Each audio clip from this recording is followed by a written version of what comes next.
ভোটের দিনক্ষণ যতই ঘনিয়ে আসছে ততই প্রচারণায় মাঠ দাপিয়ে বেড়াচ্ছে বিএনপি। এরই মধ্যে আসন ভিত্তিক একক প্রার্থী প্রায় চূড়ান্ত করে ফেলেছে দলটি। ২৫০টি আসনে শীঘ্রই একক প্রার্থীদের নাম ঘোষণা করবে তারা। আওয়ামী লীগ না থাকায় ৬০টি আসন নিয়ে চাপমুক্ত বিএনপি। জয় ঠেকানো অসম্ভব প্রতিপক্ষের।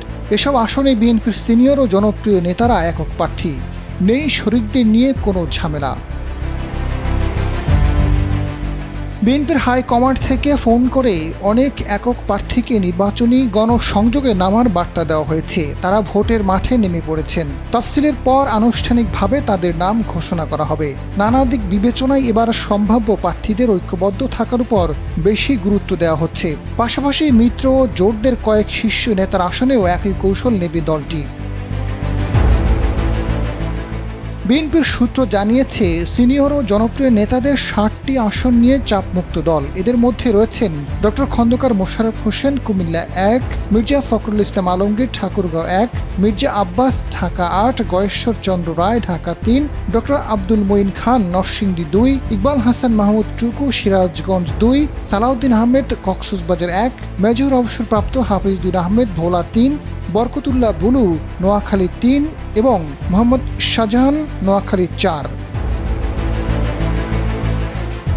তালিকায় রয়েছেন শহীদুদ্দিন চৌধুরী এনি লক্ষ্মীপুর ৩, মিয়া নুরুদ্দিন অপু শরীয়তপুর ৩, আসাদুল হাবিব দুলু লালমনিরহাট ৩, অনিন্দ ইসলাম অমিত যশোর ৩, রাশিদুজ্জামান মিল্লাত জামালপুর ১, রফিকুল ইসলাম বকুল খুলনা ৩, ব্যারিস্টার কায়সার কামাল নেত্রকোনা ১, মাহমুদ হাসান খান চুয়াডাঙ্গা ২, ফজলুল হক মিলন গাজীপুর ৫, আমিরুল ইসলাম খান আলিম সিরাজগঞ্জ ৫, আমিরুল হক ঢাকা ১৬, লুৎফুজ্জামান বাবর নেত্রকোনা ৪, ব্যারিস্টার মোহাম্মদ নওশাদ জমির পঞ্চগড় ১, সাইফুল ইসলাম ফিরোজ ঝিনাইদহ ৪ সহ অন্তত ৬০টি আসন।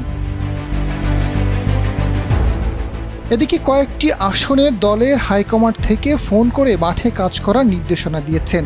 ভারপ্রাপ্ত চেয়ারম্যান তারেক রহমানের সঙ্গে আলোচনা করে বগুড়ার ৭টি আসনের মধ্যে ৫টিতে সবুজ সংকেত দেওয়া হয়েছে। এর মধ্যে সাবেক সংসদ কাজী রফিকুল ইসলাম বগুড়া ১, মীর শাহেদ আলম বগুড়া ২, আব্দুল মহিদ তালুকদার বগুড়া ৩, সাবেক সংসদ মোশাররফ হোসেন বগুড়া ৪ এবং বগুড়া ৫ আসনে সাবেক সংসদ গোলাম মোহাম্মদ সিরাজ। বিষয়টি নিশ্চিত করে মোশাররফ হোসেন জানান, ৫টি আসনে একক প্রার্থী হিসেবে ৫ জনকে মাঠে কাজ করার জন্য জানিয়ে দেওয়া হয়েছে। বগুড়া ৬ এবং ৭ জিয়া পরিবারের জন্য ফাঁকা রাখা হয়েছে।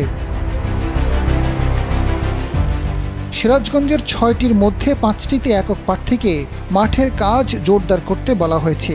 সিরাজগঞ্জ ১ থেকে সম্ভাব্য প্রার্থী রুমানা মোর্শেদ কনকচাপা নির্বাচনী গণসংযোগ করছেন। এবার চূড়ান্ত মনোনয়নে বেশ কয়েকটি আসনে নতুন মুখ দেখা যেতে পারে, যারা স্থানীয়ভাবে ব্যাপক জনপ্রিয়।